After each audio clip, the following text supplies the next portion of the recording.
الله الله يا ربي الله الله ومن قلبي علي توضى كده مني الها صلى الفجر ولف في مصر وحواليها الله الله.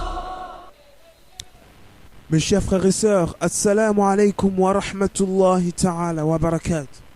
Comme je vous l'avais dit, j'ai fait un voyage pour accomplir une umrah. Et je me suis trouvé en face du tombeau du prophète sallallahu alayhi wa sallam. Et j'ai dit, assalamu alayka ya habib Allah, assalamu alayka ya rasoul Allah, assalamu alayka ya khatam al-anbiya wal mursalin. Ensuite, je me suis placé devant le tombeau d'Abu Bakr Siddiq. Et j'ai prononcé, assalamu alayka ya khalifa rasoul Allah, ya Abu Bakr Siddiq. Et ensuite je suis parti au tombeau de Omar ibn Khattab. Et j'ai dit assalamu alayka ya Omar al-Mu'minin, ya Omar ibn Khattab. Et à la fin de tout cela, j'avais accompli le principal de la mosquée de Médine. C'était de passer le salam au prophète sallallahu alayhi wa sallam, à Abu Bakr Siddiq et à Omar. Sorti de là, je suis sorti de la mosquée carrément. Car l'endroit où on priait et l'endroit où se plaçaient les tombeaux du prophète sallam et de ses compagnons n'étaient pas au même endroit. Donc je me dirige vers la salle de prière. Et là, lorsque je mets mon premier pied à l'intérieur, c'est le premier frémissement. Le deuxième pied, je commence à avoir les larmes aux yeux. Et je commence à réaliser que je suis vraiment dans la mosquée du prophète sallam. Et là, j'entends Allahu Akbar, Allahu Akbar. Subhanallah, c'était l'heure de la prière d'Al-Fajr. C'était l'heure de la prière d'Al-Fajr. Et j'attends le adhan, le premier adhan que je vis dans cette terre sacrée. J'attends ce magnifique adhan. Je me place pour accomplir mes 2 rak'at. Une fois mes 2 rak'at finis, j'attends Allah Akbar, Allahu Akbar. Shadu an la ilaha illallah. Shadu anna Muhammadan Rasulullah. Hayya ala as-salat, hayya ala al-falah.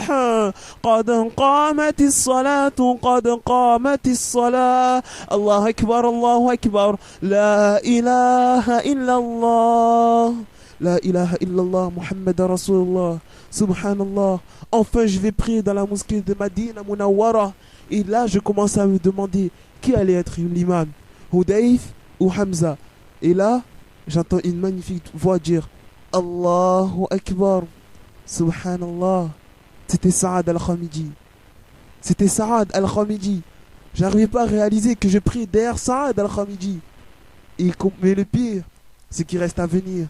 Il lit la sourate al-Fatiha, la première sourate. Il la lit tranquillement. Et là, il lit la meilleure sourate que je connais. Il lit sourate Al-Qiyamah. Il commence à pleurer, à verser des larmes, à pleurer et à verser des larmes. Mes chers frères et sœurs, c'est un moment unique qu'il faut vivre par soi-même. C'est un moment unique qu'il faut vivre par soi-même. Et c'est non un moment qu'il faut partager avec les autres. Et sorti de la prière d'Al-Fajr, je commence à réaliser où je suis. Je commence à voir du monde qui se précipite pour prendre les Corans et apprendre. Je vois les chirs, je vois Saad al-Khamidi, je vois eux qui font le adhan, je vois Hudayf qui s'en allait de la mosquée. Subhanallah, c'est un autre monde. Subhanallah, c'est un autre monde. Et là, pris de fatigue, car je revenais d'un voyage. Je faisais le voyage de Marseille jusqu'à Médine et je n'avais pas encore dormi durant une journée. Donc je me dirige vers mon hôtel pour aller dormir. Mais le meilleur est en dehors de la mosquée. Tout le monde est souriant. Les femmes sont voilées. Il n'y a aucune femme qui n'est habillée comme ici en France. Et j'avais du mal à les réaliser. Les gens sont tous accueillants et chaleureux. Ils te sourient. Ils te passent le salam. Ils te conseillent sur ta tenue vestimentaire. Subhanallah. Si la communauté du prophète salam était pareille dans tout le monde, si tout le monde avait cette façon de penser, mes chers frères et sœurs, le deuxième épisode se termine là.